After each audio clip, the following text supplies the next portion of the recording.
Hello साथीहरु, के छ सन्चै हुनुहुन्छ? सो म पनि एकदमै सन्चै छु। अनि आज चाहिँ म जाँदै थिएँ हाम्रो तौलिहामा रहेको कुदान भन्ने ठाउँमा। सो वहाँ चाहिँ एकदमै राम्रो छ। हजुरहरु जानुभयो भने हजुरहरुलाई पनि एकदमै मन पर्ने छ। त्यहाँ चाहिँ हाम्रो गौतम बुद्धको चाहिँ प्लेस हो।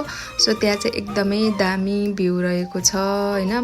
अनि म चाहिँ गाडीमा चाहिँ जाँदै थिएँ साथीहरु, अनि यस्तो गर्मी थियो नि, यति धेरै गर्मी थियो कि अझ कुरै छोड्नु साथीहरु। गर्मी थियो हैन। अनि त्यसपछि साथीहरु मेरो हेर्नु न, मैले चाहिँ एउटा मोबाइल अड्डाउनलाई चाहिँ एउटा स्ट्यान्ड राखेको थिएँ।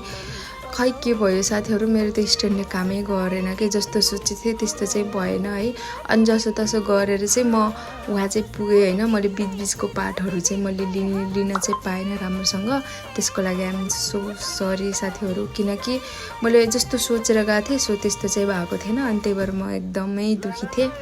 अनि वहाँ गइसकेपछि चाहिँ साथीहरु म त्यस्तो सब कुराहरु नै बिर्सेँ कि, किनकि त्यहाँको वातावरण नै यति राम्रो थियो। यसमा चाहिँ हल्का मौसम चाहिँ अझै राम्रो है, गर्मी नभइदिएको भए एकदमै। त्यही हो साथीहरु, एकदमै रमाइलो भयो है। अनि हेर्न सक्नुहुन्छ हजुरले, यहाँ चाहिँ यस्तो राम्रो राम्रो भ्यूहरु छ। यो चाहिँ मेरो फेभरेट हो, किनकि यहाँ गयो भने म जहिले भिडियो चाहिँ म यही नै बनाइरहेको हुन्छु अन्त भन्दा।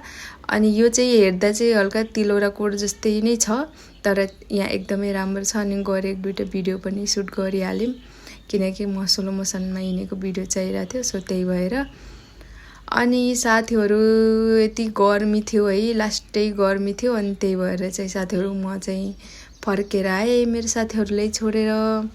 अनि मेरो साथीहरुलाई पनि घरसम्म पुर्याइदिए अनि उही छोडेर। अनि त्यसपछि चाहिँ म लागे आफ्नो रुमतर्फ।